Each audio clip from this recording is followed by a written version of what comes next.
जय श्री राधे कृष्ण। दोस्तों सबसे अधिक दूषित अगर कोई है तो वह आज का इंसान। कर्मों के फल से कोई नहीं बच सकता। मनुष्य कैसे अपने किए गए फल भोगता है, आइए इस कहानी के माध्यम से जानते हैं। एक पेड़ पर अपने बच्चों के साथ एक गिद्ध पक्षी रहता था। गिद्ध अपने बच्चों से बहुत प्रेम करता था। एक दिन गिद्ध के बच्चे गिद्ध के साथ घूमते हुए कहीं जा रहे थे। तभी उन्होंने देखा कि एक स्थान पर एक स्त्री पुरुष बैठे हुए हैं जिनकी हालत बहुत ही दयनीय थी। दरअसल वे दोनों कोढ़ी हो चुके थे। उनके शरीर में जगह जगह जख्म बने हुए थे। जगह जगह से शरीर से रक्त रिस रहा था। भयानक पीड़ा की वेदना से वे दोनों कराह रहे थे। उनके पास कोई भी व्यक्ति आता जाता नहीं था। वे एक रास्ते के किनारे बैठे हुए थे, न जाने किस कर्म का पाप भोग रहे थे। दोस्तों, उन दोनों के ऊपर गिद्ध के बच्चों की दृष्टि पड़ गई। गिद्ध के बच्चों ने जब उन दोनों के शरीर से रिसता हुआ रक्त और मांस देखा तो वह अपने पिता गिद्ध से कहते हैं, पिताजी, हमने आज तक सिर्फ जानवरों का ही मांस खाया है। हमने कभी इंसान का मांस नहीं खाया है। हमारी इच्छा है कि आज आप हमें इंसान का मांस खिलाएं। सामने घायल अवस्था में दो स्त्री पुरुष नजर आ रहे हैं। आप हमें इन्हीं का मांस खाने की आज्ञा दें। अपने बच्चों की बात सुनकर गिद्ध कहता है, बच्चों, ईश्वर ने हमें जो भोजन बनाया है वही ठीक है। ज्यादा मन नहीं चलाना चाहिए। ज्यादा मन चलाना खुद के लिए ही तकलीफ दे होता है। आजकल इंसान का मांस बहुत दूषित हो चुका है। वह किसी के खाने योग्य नहीं रह गया है। इंसान इतना नीचे गिर गया है कि उसके कर्म देखकर बड़ी लज्जा आती है। धर्म कर्म की समझ रखने वाला वह इंसान इतना नीचे गिर जाएगा, हमने कभी सोचा नहीं था।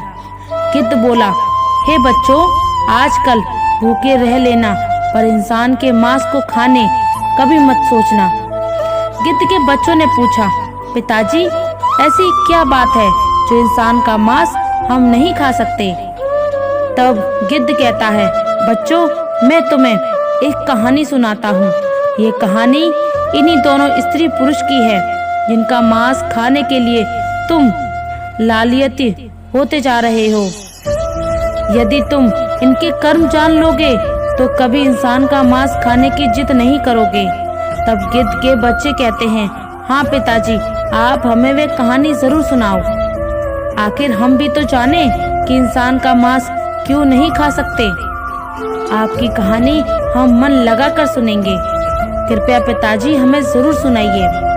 तब गिद्ध वहीं पर एक पेड़ पर बैठ जाता है और अपने बच्चों को कहानी सुनाने लगता है।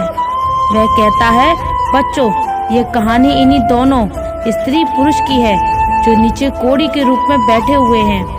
इससे पहले ये दोनों एक राज्य के राजा और रानी हुआ करते थे। इस पुरुष की इससे पहले एक पत्नी थी जो ईश्वर को प्यारी हो गई।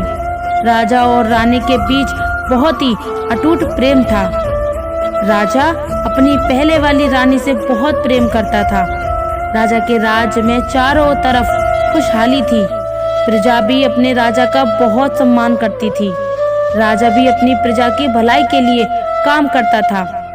किसी तरह की प्रजा में कोई दुख नहीं था। इसी प्रकार राज्य कार्य करते हुए राजा का समय बड़े आनंद से बीत रहा था। कुछ समय बाद रानी ने एक कन्या को जन्म दिया, लेकिन दुर्भाग्य से बेटी को जन्म देकर वह महारानी स्वर्ग सिधार गई। राजा को इस बात से बहुत सदमा लगा।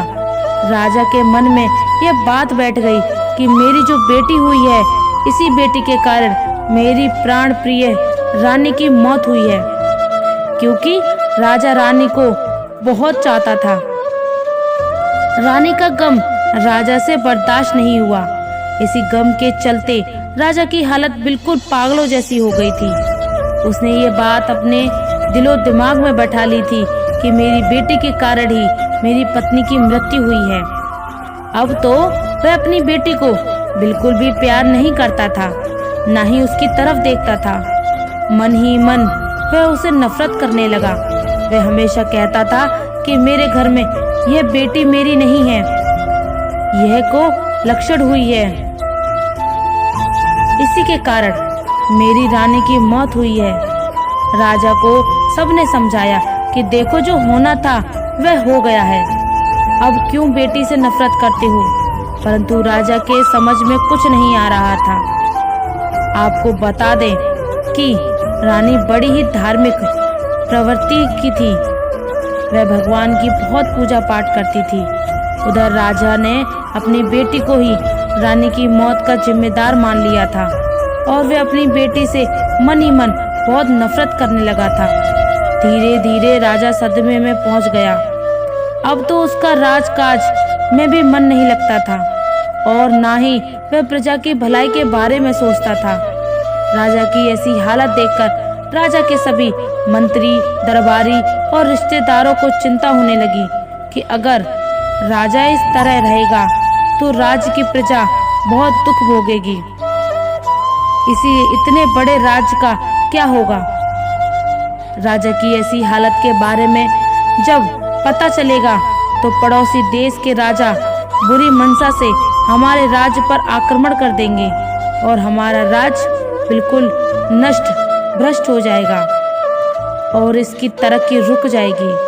सबने राजा को मिलकर खूब समझाया, लेकिन राजा के मन में रानी की यादें नहीं निकल रही थी।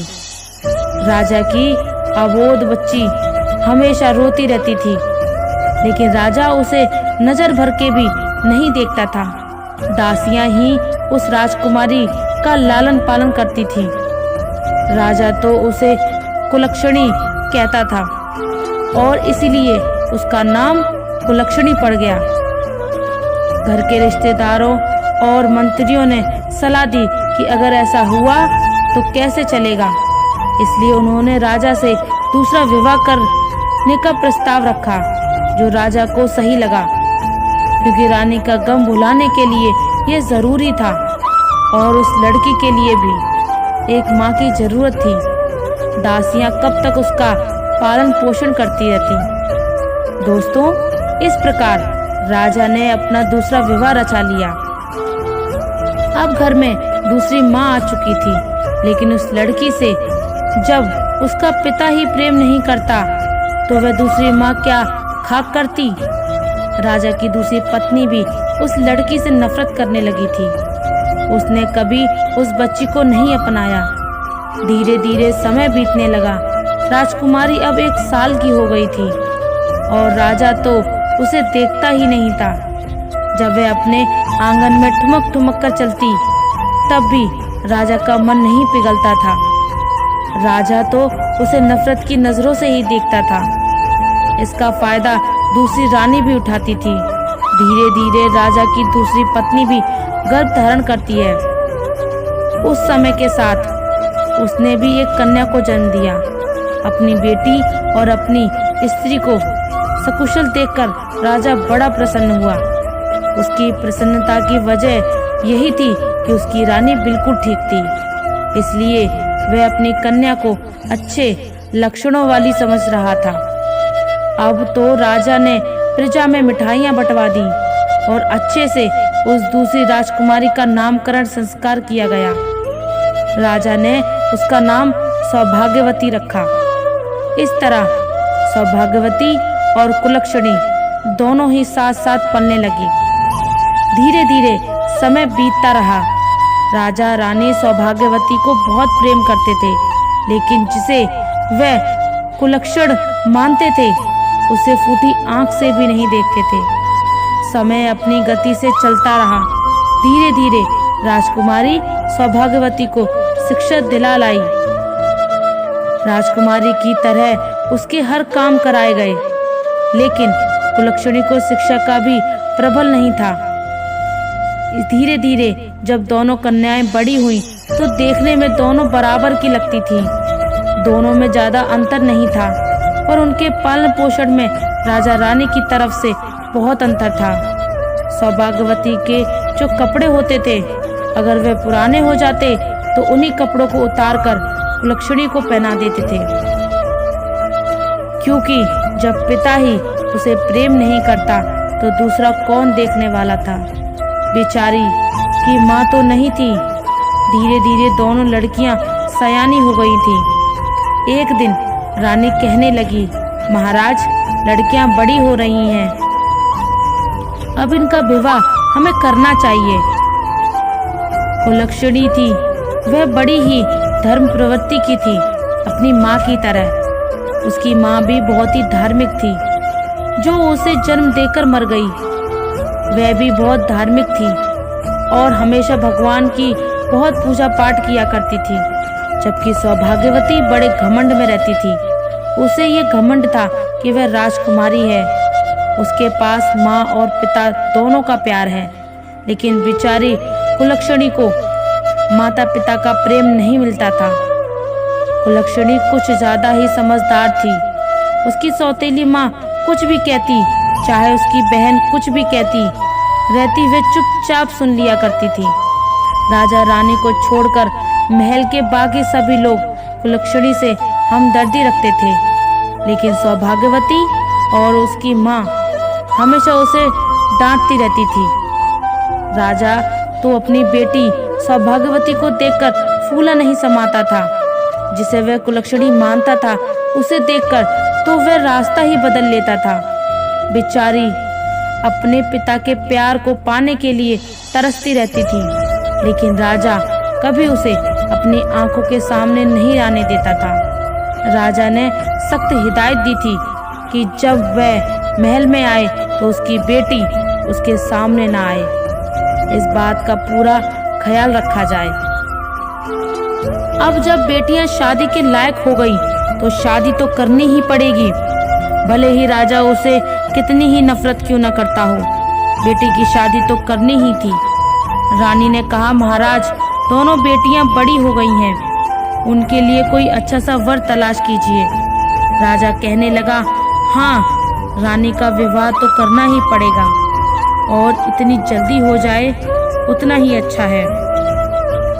इस कुलक्षणी का साया हमारे महल से हट जाएगा। राजा की इन बातों को सुनकर लग रहा था कि वह मूर्ख राजा अपनी उस बेटी से न जाने कितनी नफरत करता था।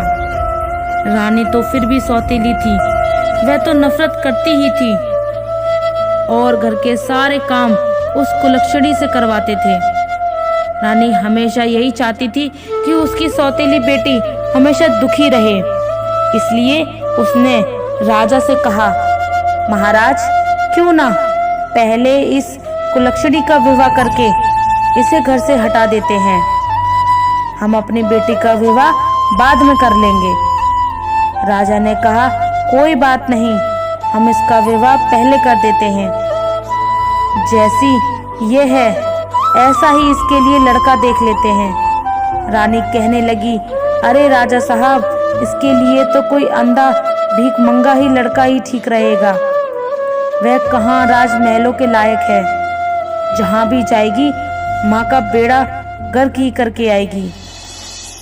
यह तो अपनी माँ को खा गई है, अब वह भी न जाने क्या क्या कर देगी।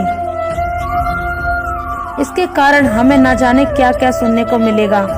इस पर राजा ने कहा, रानी, आप बिल्कुल ठीक कहती हो। राजा ने तुरंत ही अपने महल में नाई और पंडित को बुलवाया और कहा, कुलक्षणी के लिए एक अंधा और परिवार से हीन वर ढूंढ कर लाओ, जिसका कोई परिवार न हो। राजा की आज्ञा पाकर नाई और पंडित वर की तलाश में निकल पड़े। वह चलते चलते बहुत दूर एक गांव में पहुंच गए। मंदिर के बाहर उन्होंने एक बूढ़ी औरत को बैठे देखा। उसका एक बेटा था। माँ बेटा दोनों भीख मांग रहे थे। बेटा अंधा था और घर के नाम पर एक टूटी फूटी घास फूस की झोपड़ी पड़ी थी। नाई और पंडित उसे देखकर बहुत खुश हो गए, क्योंकि कई दिनों से उन्हें वैसा वर नहीं मिल रहा था जैसा राजा चाहता था। नाई और पंडित भिखारिन के पास गए और उसने कहा, हम तेरे बेटे के लिए एक बहुत अच्छा रिश्ता लेकर आए हैं। यह सुनकर भिखारिन पहले तो हंसी और फिर कहने लगी, क्यों भैया, क्यों मुझ गरीब का मजाक उड़ा रहे हो? भला मेरे अंधे बेटे से कौन विवाह करेगा? तब नाई ने कहा, अरे नहीं, वास्तव में हम आपके बेटे के लिए एक बहुत अच्छा रिश्ता लेकर आए हैं, और वह भी राजमहल से। यह सुनकर भिखारिन को विश्वास नहीं हुआ, लेकिन जब उसे राजमहल से नाता जुड़ने की बात पता चली तो वह तुरंत राजी हो गई। नाई और पंडित उस भिखारिन के बेटे के साथ रिश्ता तय कर राजमहल लौट आए और राजा को पूरी बात बताई। इसके बाद राजा ने अपनी बेटी की कुलक्षणी का विवाह उस अंधे भिखारी से कर दिया और दान दहेज के नाम पर उसे कुछ नहीं दिया। कुलक्षणी अपनी ससुराल पहुंच गई। उसने देखा कि वहां एक टूटी फूटी झोपड़ी थी, जहां बैठने के लिए भी सही जगह नहीं थी। वह भगवान से प्रार्थना करने लगी, हे भगवान, ये मेरी कैसी परीक्षा है? मुझे पति भी मिला तो अंधा। अगर जीवन साथी ठीक होता तो हम दोनों मिलकर कुछ कर लेते। खैर, भगवान जो भी करते हैं अच्छा ही करते हैं। कुलक्षणी ने यह मान लिया कि उसका पति ही उसका परमेश्वर है और उसने अपने पति और सास की सेवा करना शुरू कर दिया। वह उनके लिए खाना बनाती और सबसे पहले उन्हें खिलाती, फिर खुद खाती। उसने अपने जीवन को भगवान की इच्छा मानकर स्वीकार कर लिया और ससुराल में बड़े प्रेम से रहने लगी। दूसरी तरफ जब काफी समय बीत गया तो रानी ने राजा से कहा, महाराज, अब तो वह मनहूस लड़की हमारे घर से जा चुकी है। अब हमें उसे छुटकारा मिल चुका है। क्यों ना अब हम अपनी बेटी का किसी अच्छे राजघराने में विवाह कर देते हैं। बिना देर किए राजा ने नाई और पंडित को बुलाकर टीका की सामग्री देकर किसी अच्छे राजकुमार की तलाश में भेज दिया। राजा ने कहा, तुम हमारी इस बेटी के लिए एक अच्छे राजा का बेटा होना चाहिए, क्योंकि एक अच्छा राजकुमार हो, इसका राज बहुत बड़ा हो। राजा ने के बताए अनुसार नाई और ब्राह्मण एक चक्रवर्ती राजा के यहाँ पहुँचे, क्योंकि राजकुमारी सौभाग्यवती देखने में बहुत सुंदर थी, इसलिए उन्होंने राजकुमार भी सुंदर ही तलाश किया। राजा का इकलौता बेटा था और वह एक चक्रवर्ती सम्राट बनने वाला था। नाई और पंडित ने बिना देर किए उस चक्रवर्ती राजा के बेटे को सौभाग्यवती का टीका चढ़ा दिया और सारी बात आकर राजा को सुना दी। राजा ने सौभाग्यवती का विवाह बड़ी धूमधाम से किया। हजारों हाथी, घोड़े, रथ दहेज दान में दिया और बड़े ही भव्य तरीके से अपनी बेटी की विदाई की। उधर वह बेटी जिसे राजा कुलक्षणी कहा करता था, वह बेचारी जैसे तैसे दिन काट रही थी। सौभाग्यवती एक राजा के घर में ब्याह गई थी, इसलिए वह रानी बनकर आनंद से अपना जीवन यापन करने लगी। उसे शुरू से ही अपने माँ बाप का प्यार मिला था और यहाँ भी उसे अच्छा पति और राजमहल के सारे सुख मिल गए थे। उधर कुलक्षणी अपने भिखारी पति के साथ उस झोपड़ी में रह रही थी। एक दिन कुलक्षणी अपनी सासू माँ से बोली, माँ, आप रोज रोज भीख मांग कर लाती हो। आपका भीख मांगना मुझे अच्छा नहीं लगता। इससे तो अच्छा है कि हम कोई काम कर लें और कमा कर खाएं।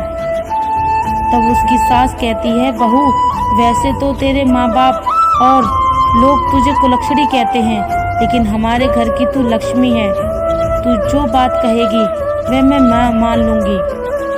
भिखारी की बहू कहने लगी, माँ, इन पैसों से मैं कुछ पैसे आप मुझे दे दो। मैं इन पैसों से कुछ खरबूजे और तरबूज खरीद कर लाऊंगी, क्योंकि गर्मी का मौसम है और इस मौसम में खरबूजे और तरबूज खूब बिकते हैं। मैं उन्हें बेचूंगी। आप रोज रोज भीख मांगने जाती हो, 10 लोग आपको ठुकराते हैं, कोई 1-2 तरस खाकर कुछ दे भी देता है, मुझसे ये देखा नहीं जाता कि लोग आपका अपमान करें, इसलिए आज से आप घर पर रहो और मैं खरबूजे और तरबूज बेचने जाया करूंगी। सास ने कहा, नहीं नहीं बहू, तू भला कहाँ जाएगी। बहू ने कहा, माँ जी आप चिंता मत करिए, मैं ये सब कर लूंगी। सास बोली, ठीक है। उसकी सास और पति भीख में जो पैसे इकट्ठे किए थे वे पैसे अपनी बहू के हाथ में रख देते हैं। बहू बाजार गई और एक डलिया ले आई और उसमें कुछ खरबूज और तरबूज खरीद कर रख लिए। जंगल के रास्ते पर एक मंदिर था, वह उसी मंदिर के सामने जाकर बैठ गई। वहां से गुजरने वाले लोगों को तरबूज और खरबूज बहुत पसंद आते हैं, इसलिए हाथों हाथ उसके तरबूज और खरबूजे बिक गए। सारे तरबूज तो बिक गए, केवल 2 खरबूजे उनके पास रह गए थे। उसी समय सहयोग से विधि और विधाता भगवान उसी रास्ते से गुजर रहे थे। विधि कहने लगे, प्रभु देखो कितने सुंदर खरबूजों की सुगंध आ रही है, मुझे भी ये खरबूजे खाने हैं। विधाता बोले, देवी कहाँ तुम इन खरबूजों के चक्कर में पड़ रही हो, चलो हमें उज्जैन पर पहुंचना है। विधि ने कहा, नहीं नहीं प्रभु, मुझे तो ये खरबूजे खाने हैं। माता विधि जिद करने लगी और कहने लगी, देखो स्त्री खरबूजे बेच रही है और वह तो आपकी भगत है, प्रभु हमें उससे खरबूजे जरूर लेना चाहिए। माता विधि और विधाता ने एक बूढ़े और बुढ़िया का रूप धारण किया और पहुंच गए उस खरबूजे वाली के पास। उसके मात्र 2 ही खरबूजे बचे थे। माता विधि और विधाता ने बहुत ही दीन रूप बनाया था। फटे पुराने वस्त्र थे, जर्जर हालत थी। एक दूसरे का हाथ पकड़े हुए वे उसके पास पहुंच जाकर कहने लगे, बिटिया हम दोनों भूखे हैं, क्या हमें कुछ खरबूजा खाने को मिलेगा। तो कुलक्षणी कहने लगी, माई आप बैठो, इतनी गर्मी पड़ रही है, लो पहले पानी पी लो। उसके पास थोड़ा सा पानी था। पहले उसने विधाता और माता विधि बने हुए उन दोनों वृद्ध दंपत्ति को पानी पिलाया और आराम से उन्हें बिठाया। उसके बाद एक करके दोनों को खरबूजा खाने को दिया। दोनों लोगों ने वे दोनों खरबूजे खा लिए। उसके बाद माता विधि कहने लगी, बिटिया हमारे पास तो तुम्हें देने के लिए कोई पैसे नहीं हैं, हम कहाँ से पैसे देंगे, हम तो भूखे थे इसलिए खरबूजे तो हमने खा लिए। वह कहने लगी, कोई बात नहीं माँ, आज मैं खरबूजे बेचने आई थी और ईश्वर की कृपा से मेरे सारे खरबूजे बिक गए। अब मेरे पास सिर्फ ये 2 खरबूजे शेष थे, अगर आपने इन्हें खा लिया तो यह भी मेरे लिए पुण्य का काम है। आप तो बूढ़ी माँ हो, मेरी कोई माँ नहीं है और आपने मुझसे इतने प्यार से बेटी कहा। बेटी शब्द सुनने के लिए मैं तो और मेरे कान तरस गए थे। कभी मेरे पिता ने भी मुझे बेटी का प्यार नहीं दिया। तब माता विधि हुई बूढ़ी माँ कहती है, बिटिया मैं काफी दूर से चलकर आई हूँ, रात चलने के कारण मेरी सांस फूल रही है, मेरे पैरों में बड़ा दर्द हो रहा है। कुलक्षणी ने कहा, लाओ मैं तुम्हारे पैर दबा देती हूँ। इतना कहकर वह माता विधि के चरण दबाने लगी। ठंडी हवा चल रही थी। विधि माँ की नींद आ गई। विधि माँ को नींद आई तो कुलक्षणी अपने पल्लू से उनके ऊपर हवा करने लगी ताकि उनके ऊपर कोई मक्खी मच्छर ना बैठे। विधाता भी वहीं पर लेट गए। जब माता विधि की आंख खुली तो वे दोनों बड़े प्रसन्न हो गए और कहने लगे, बेटी तूने तो हमारी बहुत सेवा की है और हमारे पास तो तुम्हें देने के लिए कुछ भी नहीं है, हम तुम्हें क्या दें। वह कहने लगी, कोई बात नहीं माँ, मेरी कोई माँ नहीं है, तुम्हारी सेवा करके तो मुझे माँ जैसा प्यार मिल रहा है, ऐसा लगा जैसे तुम मेरी माँ हो। तब माता विधि कहती हैं, अच्छा बेटी अब हम चलते हैं। जाते हुए माता विधि ने विधाता से कहा, प्रभु अगर आपकी झोली में कुछ पड़ा हो तो इस बेचारी को दे दो। यह बेचारी बड़ी ही गरीब है और इसके पिता ने इसके साथ बहुत अन्याय किया है। विधाता बोले, देवी मेरे पास तो मेरी झोली में केवल विभूति है, इससे इसका क्या भला होगा। माता विधि बोली, प्रभु लोगों का भला तो आपके भला कहने से ही हो जाता है। फिर भी मन समझाने के लिए माता विधि ने विधाता की झोली से कुछ विभूति निकाली और उस बेचारी को दे दी। वह विभूति उसने अपने साड़ी के पल्लू में बांध रखी ली।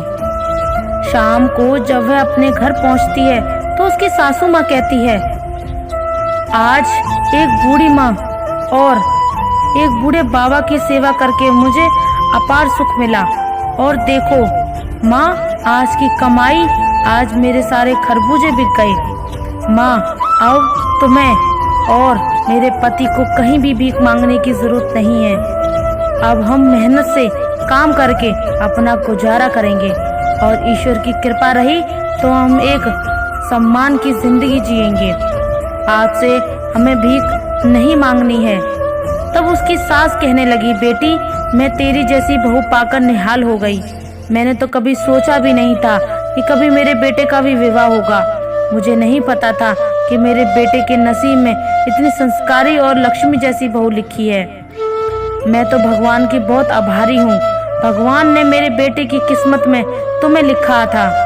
वह कहने लगी, माँ आज एक बूढ़े बाबा और एक बूढ़ी अम्मा आई थी, उन्होंने मुझे ये विभूति दी है, मैं इसका क्या करूं। तो उसकी सास बोली, बहू थोड़ा रुको, अभी मेरा बेटा आता होगा, जैसा वह कहेगा तुम वैसा ही करना। शाम को जब उसका पति आया तो वह कहने लगी, स्वामी आज मुझे विभूति मिली है, एक बूढ़े बाबा और एक माँ ने दी है, इसका क्या करूं। तब उसका पति कहने लगा, एक काम करो, घर के चारों कोनों में इसे छिड़क दो और जो बचे उसे संदूक में रख दो और थोड़ा बहुत विभूति हमारे जो तुलसी का गमला है उसमें रख दो। वह कहने लगी, ठीक है मैं ऐसा ही करूंगी। अब तो उस लक्ष्मी ने जब विभूति को अपने घर के चारों कोनों में बखेर दिया, थोड़ी विभूति संदूक में रख दी और रात को खाना बनाया। खाना खाकर अपनी सासू माँ को खिलाया, अपने पति को खिलाया, फिर खुद जाकर घर की साफ सफाई करके सो गई। सुबह उठती है तो क्या देखती है, उसकी झोपड़ी की जगह तो बहुत ही सुंदर महल बन गया। चारों कोनों पर हीरे मोती चमक रहे थे, धन के अवार लगे थे और अनगिनत धन से घर भरा हुआ था। यह देखकर तो उसे बड़ा अचंभा हुआ। वह दौड़ी दौड़ी अपने सास के पास पहुंचती है और कहती है, माँ जी उठिए, देखिए ये क्या चमत्कार हो गया। उसकी सासू माँ की आंख खुली तो उसने देखा कि उसका घर तो पहचानने में नहीं आ रहा है। वह कहने लगी, अरे बहू क्या हम तेरे मायके में आ गए क्या? आज तक तो तेरे पिता ने कभी इधर मुड़कर भी नहीं देखा, लेकिन मैं तो सोई हुई थी, तेरे पिता का हृदय कैसे पसीज गया। तब वह लक्ष्मी कहती है, नहीं माँ जी, ये मेरे पिता का घर नहीं है, ये तो हमारा घर है। देखिए शायद भगवान की अनुकंपा हुई है, उन्हीं की कृपा से मेरे भाग्य बदल गए हैं। देखो शायद वे बूढ़े बाबा और बूढ़ी माँ कोई और नहीं, साक्षात ईश्वर होंगे, जिन्हें मैं पहचान नहीं पाई। भगवान को ना पहचाना पाने का दुख अब तो उसे बहुत कचोट रहा था। वह रोने लगी कि भगवान साक्षात मेरे पास आए और मैं उनको पहचान नहीं पाई। उसकी सासू माँ ने उसे धीरज बंधाया, तभी उसके पति की आंख खुल गई और वह चिल्लाते हुए बोला, अरे लक्ष्मी, ये मैं अपनी आंखों से क्या देख रहा हूँ, अब तो मुझे दिखाई दे रहा है। वे अपनी माँ से बोला, देखो माँ, मुझे सब कुछ दिखाई दे रहा है, मैं अंधा नहीं रहा। ये देखकर लक्ष्मी की खुशी का ठिकाना नहीं रहा। उसने पति की आंखें ठीक हो गई थीं। उसके जीवन की सबसे बड़ी खुशी थी। इतनी खुशियां तो उसे धन दौलत पाकर भी नहीं हुई थी। भगवान की कृपा से अब उसका पति किसी राजा से कम नहीं लग रहा था। अब उन्होंने कहा कि जब इतनी बड़ी कृपा हो गई है तो क्यों ना हम भगवान की चर्चा करवाएं, पाठ करवाएं, लोगों को अपने घर बुलाएं और खूब बड़ा सा भंडारा करवाएं। उसकी सासू माँ कहने लगी, बेटी तुम तो मेरे घर की लक्ष्मी हो, जैसा तुम करना चाहती हो वैसा करो, मैंने कम मना किया है। अब तो लक्ष्मी ने अपने घर में एक कथा का आयोजन किया और अपने रिश्तेदारों को निमंत्रण दिया। सारे रिश्तेदारों ने निमंत्रण बंटवाकर एक पत्र अपने मायके में भी भिजवाया और एक चिट्ठी अपनी बहन सौभाग्यवती के घर भी भेजी। निमंत्रण पाकर लक्ष्मी का पिता और उसकी सौतेली माँ भी आ गए। वह तुरंत उनकी हालत बहुत खराब हो गई थी। अपनी बेटी की हालत पर हंसने के लिए वहाँ आए थे, लेकिन वहाँ पहुंचकर उसने पिता का शर्म से सिर नीचे झुक गया। वह सोच रहा था, मैंने अपनी बेटी के साथ ऐसा क्या किया, लेकिन उसका नसीब देखो, नसीब के आगे किसी की नहीं चलती। मेरे चाहने से क्या होता है जब भगवान ने उसका नसीब स्वयं अपने हाथों से लिखा हो। उसने माता पिता को अब बड़ा अफसोस हो रहा था, क्योंकि जब लक्ष्मी और सौभाग्यवती की शादी हुई थी तब उसके पिता ने अपनी बेटी को कुछ भी नहीं दिया था और जानबूझकर एक अंधे भिखारी के साथ उसका विवाह किया था। इसी पाप के कारण उसका पिता और सौतेली माँ दोनों लोग कोढ़ी हो गए थे। बहुत उपचार कराने के बाद भी ठीक नहीं हो रहे थे। उनका राज्यपाट धूमित हो गया था। प्रजा में राजा के प्रति दोष पैदा हो गया था, क्योंकि जब राजा ही राज करने वाला मौजूद ना हो, राज्य तो गरीब हो ही जाएगा। उसके राज में घुसपैठ होने लगी थी। उसका पिता एक नाम मात्र का राजा रह गया था। जब उसकी बहन सौभाग्यवती आई, और सौभाग्यवती तो पहले से ही घमंडी थी, वह पहले ही लक्ष्मी को बात बात पर ताने मारती थी। तब सौभाग्यवती आई तो उसने अपनी बहन की शान शौकत देखकर उसकी आंखें फटी की फटी रह गईं। वह सोचने लगी, मैं एक चक्रवर्ती सम्राट की पत्नी हूँ, मेरे पति इतने बड़े राज्य के मालिक हैं, लेकिन ये महल और उसके सुख साधन तो मुझसे भी कहीं ज्यादा अधिक है। अपनी बहन का वैभव देखकर वह बहुत बेचैन होने लगी और कहने लगी, लक्ष्मी तुझे यह कहाँ से मिला, कैसे मिला? जब लक्ष्मी ने सारी बातें अपनी बहन को बताई, सौभाग्यवती ये सुनकर और भी ज्यादा बौखला गई। सौभाग्यवती के मन में फिर से लालच आ गया। वह किसी भी कीमत पर अपनी बहन लक्ष्मी को नीचा दिखाना चाहती थी। वह तो चाहती थी कि लक्ष्मी उससे ऊपर कभी ना उठ पाए, लेकिन जिसे भगवान उठाना चाहते हैं उसे कौन रोक सकता है? ऊपर उठाने वाला तो ईश्वर है, किसको कब क्या बना दे कोई नहीं जानता। सौभाग्यवती ने जब अपनी बहन से पूछा कि उसके समृद्ध होने का कारण क्या है, तो बोली लक्ष्मी की पूरी बात उसे बता दी कि उसने एक बूढ़े और बूढ़ी माँ को खरबूजे खिलाए थे। उन्हीं ने आशीर्वाद में ये सब कुछ दिया है। अपनी बहन से ये सब जानकर सौभाग्यवती राजमहल में जाकर अपने पति से कहा, देखो जी, मैं भी खरबूजे बेचने जाऊंगी। उसका पति कहने लगा, अरे सौभाग्यवती, तुम ये कैसी बातें कर रही हो? हमारे राज्य में किसी प्रकार की कोई कमी नहीं है, और वह तेरी बहन इतनी गरीब थी, उसकी सच्ची श्रद्धा और भक्ति देखकर उस पर भगवान की कृपा की है। तू तो कोई चलन के मारे मरी जा रही है, तेरे पास किस चीज की कमी है? लेकिन सौभाग्यवती नहीं मानी। वह कहने लगी, नहीं जी, मुझे तो खरबूजे बेचने जाना है। तो पति कहने लगा, ठीक है, अगर मेरी बात नहीं मानती हो तो चली जाओ। उसने एक डलिया में खरबूजे भर लिए और एक मंदिर के पास जाकर बैठ गई। बेचने लगी। संयोग से उस दिन माता विधि और विधाता उधर से जा रहे थे। खरबूजे बड़े ही ताजे ताजे थे। माता विधि बोली, प्रभु देखो, मुझे खरबूजे खाने हैं।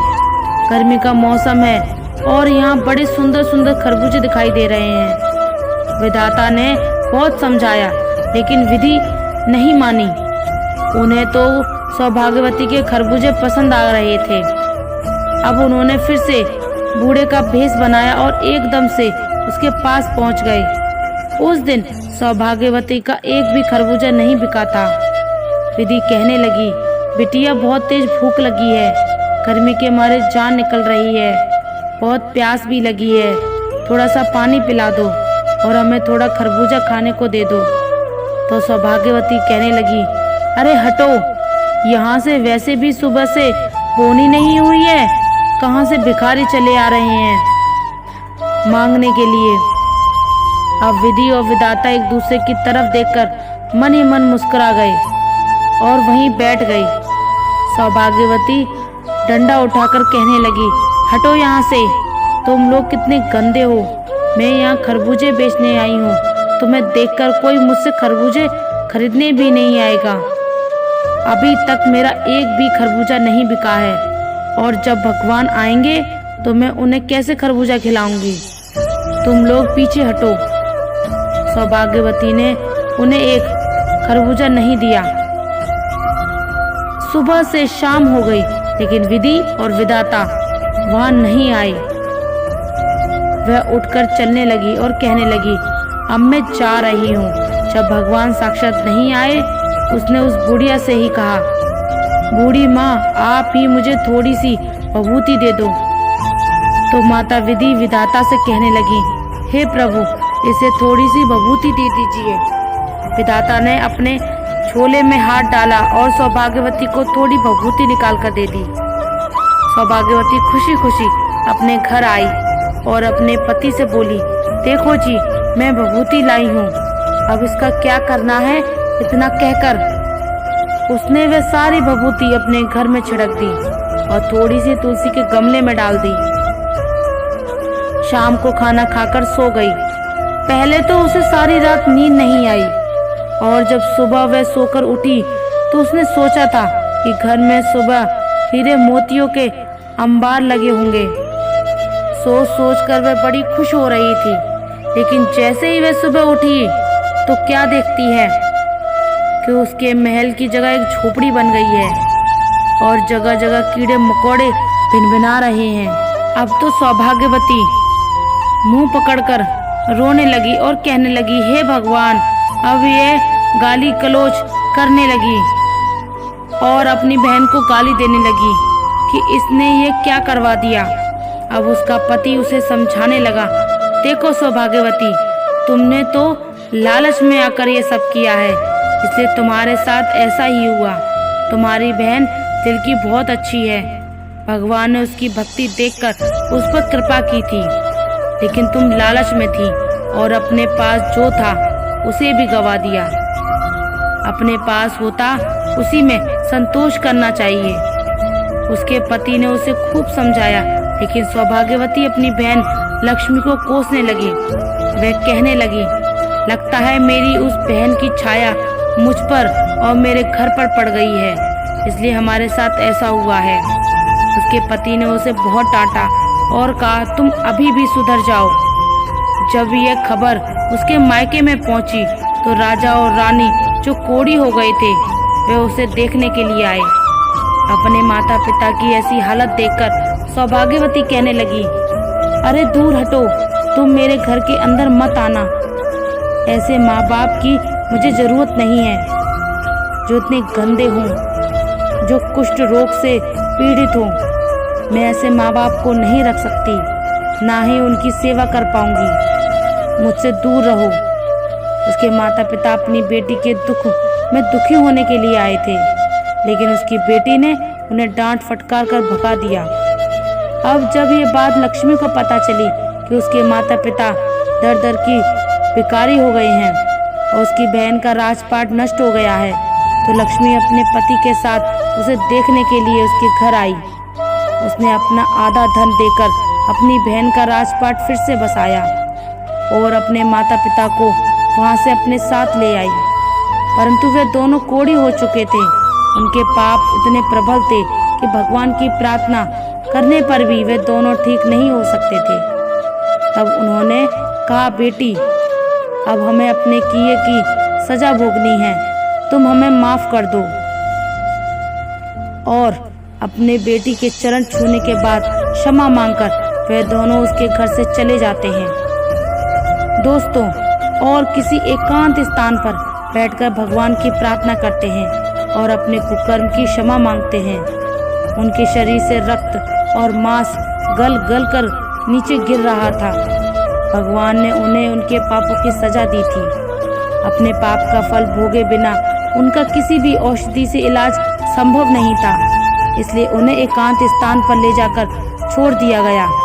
अब उन्हें अपनी गलती का पूरा एहसास था कि जिससे वे कुलक्षणी समझ रहे थे, वह तो साक्षात लक्ष्मी निकली और वह अपनी गलती के लिए ईश्वर से क्षमा याचना कर रहे थे।